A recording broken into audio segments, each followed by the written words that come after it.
Welcome to our parent experience video series. Our guest today is Rachel O'Hagan, and she's going to talk a little bit about her experience with her caregiver role and also just how she finds a way to find quiet amidst all of the things that we have going on as caregivers.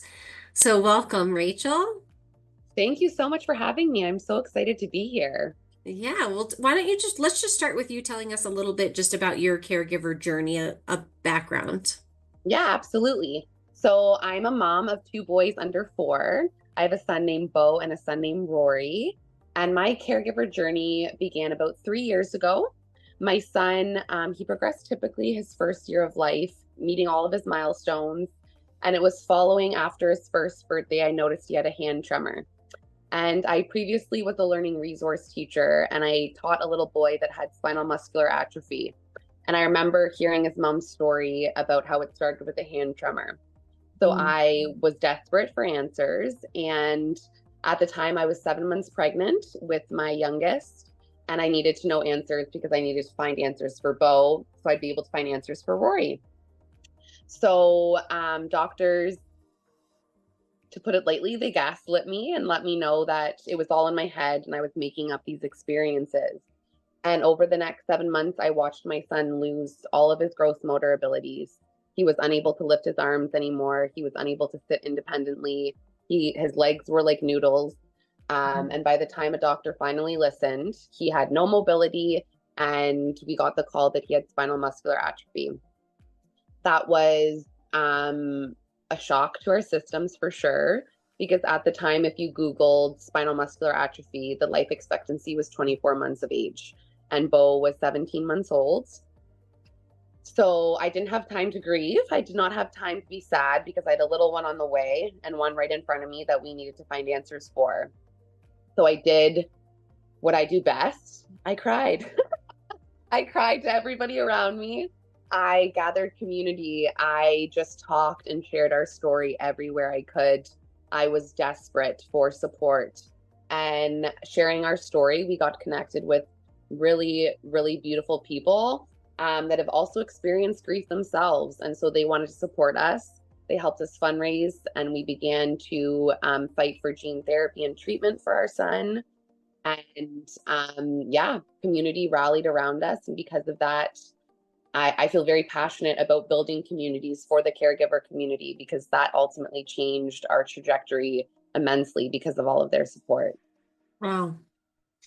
I it's a lot. That in itself, right? Like us trying to even just give a quick synopsis of what our background stories are so extensive, and it's just even you can tell how much you already have going on within that. And I think that's something that caregivers struggle with a lot is just how do you manage everything?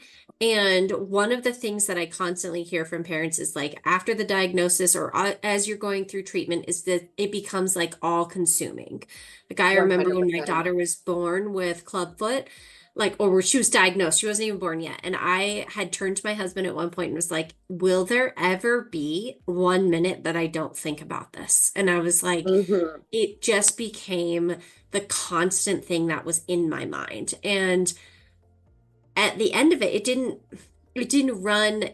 didn't help. And so I think that it's hard for caregivers to figure out that balance. Like we have so much to do. We have so many things that we need to coordinate, but then we have to be able to maintain some mental health for ourselves. So, 100%. what has your experience been with like how have you been able to find a way to kind of quiet that noise and the constant running to-do list and all the things that you need to think about? I think it comes in ebbs and flows. I don't want to sit Mhm. here and say, like, I have the answer for everybody because I think Mhm. becoming a caregiver has taught me the meaning of life. And that is that life does come in ebbs and flows. And there's going Mhm. to be times where we thrive, and there's going to be times when we survive. But the biggest thing for me, which many won't want to hear, and I want to first say that I'm not a neglectful parent, but I really had to separate my son's journey from my own. Mm, I very much took on what he was experiencing as my experiences. And when your child is diagnosed with a disability or anything, if your child is experiencing hardship as a parent, mm, you want to take that away. And when my son received his diagnosis, I became very aware of how harsh the world was going to be to him. I mm, saw all of the barriers. And so it became my fight. And I had somebody, I was speaking at a speaking event, and he stopped me and he said, I hear you sharing your son's journey, but what's your journey in this? And that really kind of blew my mind. And mm, my journey in all of this is recognizing my enoughness and recognizing that I am enough to be his mom. And his journey is his, but I can support him and empower him, but it's not my own. And that mm, greatly took the load off of me, where I was able to recognize my strength and know that my son is strong enough. He was born into this family of strength, and collectively, we are all strong, and he can handle this. And once I ground myself in that notion, that we are all strong and we can all manage this, my mind doesn't allow me to go to those dark places of ever questioning our mm, enoughness. And I mm, truly believe that no matter what life throws at us, we will be able to handle it because we are enough. mm. Yeah, I love that. So you used a word that I think is kind of a point for parents that they think about, and I myself have experienced is grounding, right? So we hear that. I kind of feels like it's a hot topic point at this. And there are times I feel Yes. like as a caregiver, you're like, that sounds great, but I have no idea where to even start to learn what that is or how I would do it in relation to everything else I have going on. So, Yes. what would you say grounding is first? Let's just start there. Yeah. So with grounding, grounding is being able to just be. Mm, So just sitting there. And oftentimes for caregivers, this does not feel safe. It does mm, not feel safe to be grounded. And I remember on this caregiver journey, grounding for the first time, it was probably 2 years in, and I had to cry. And I'm not joking when I say this, I cried for about 8 hours, where it took me crying for 8 hours to fully release all of the stuff that I was carrying for me to actually ground. It is mm, not something where you can just be like, I'm going to breathe 5 times. I'm going to do my belly breaths. I'm going to sit here and I'm going to affirm and do my affirmations. That's fake. You're going to just yeah. pretend you are grounded and not Mm, actually find you're being grounded. So to mm, be grounded, you actually have to release a lot of what you're holding on to. And mm, sometimes what we're holding on to is the anxious energy that's allowing us to keep going and allowing yeah. us to get all of these Mhm, things done. And so oftentimes when I'm talking to caregivers and I'm giving advice, it's not what they want to hear, because mhm, I really just say you have to stop for a moment. You have mhm, to trust, surrender, and really feel everything that's coming in.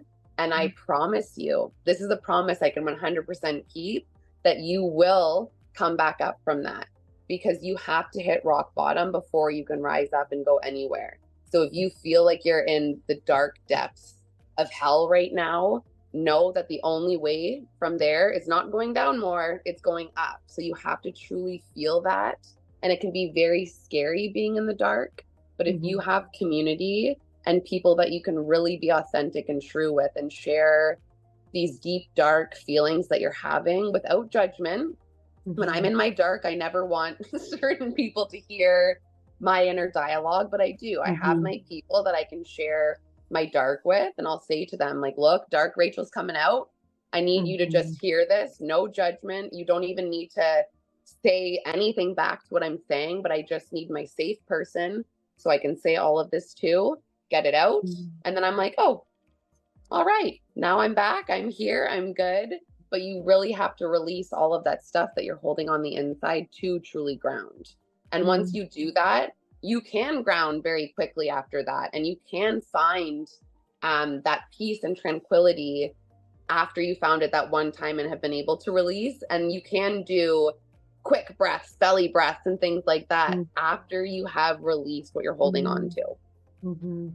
Yeah, I think that's such a good point. And I think there is a lot of fear involved of, I remember even for myself feeling like the anxiety is what's keeping me moving forward. It's what's making 100%. sure that I'm doing everything. So it's hard to let go of that because you're like, well, who's going to do it if it's not me? And who's going Hmm. to care for my kids? But the reality also is that you can't get to the grounding if you're still in that heightened state. And I think that's really important for caregivers to hear because I think they think, oh, it must be so, like it doesn't apply to them, right? You're like, Yes, grounding sounds great, meditation sounds awesome, but the reality is that just doesn't fit with my life. So, 100%. And I think you saying like the anxiety driving your tasks and getting things done, I was doing that for quite some time after I had my second.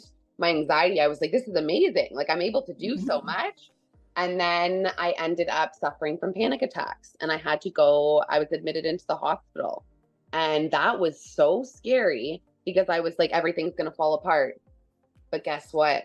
It did not.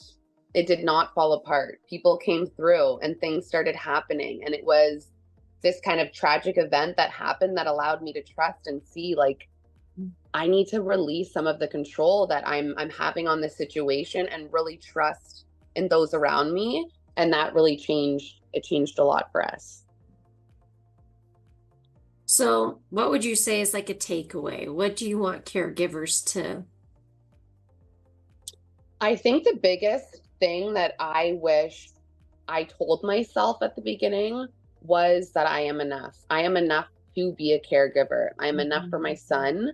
I have enough of the answers within me that I don't need to be searching everywhere because oftentimes what we are consuming is what's bogging us down. We are hearing all of these stories from everybody in our community, which is so, it's amazing to hear these stories, but sometimes when we're consuming too much of these stories and they're not our own, we believe they are our own and they can really bog us down. So, really pay attention to what you are consuming.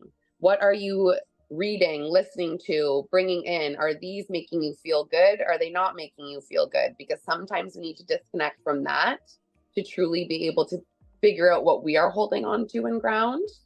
So, it would be enoughness, consumption, Mhm. connection to ourselves. That's how you ground, but then connection with others. Who are we connecting with? Are we connecting with people that make us feel full and good? Or are we connecting with people that drag us down and feel like dead weight? So we really need to pay attention to that. And then the last I would say is community, ensuring that you are a part of a community, whether it be one for your child's diagnosis or one with a community that just feels the same feelings as you, but has totally different journeys. And so for me, I connected with communities outside of my son's diagnosis because I was comparing myself a lot to those in our community. So I went outside of our community and that's when I really started thriving to find like minded individuals on this journey to support, celebrate, and just be with, which has been really lovely. Well, thank you so much, Rachel, for being a part of this and sharing your experience. And I hope everybody listening got something positive from what we shared today. Thank you.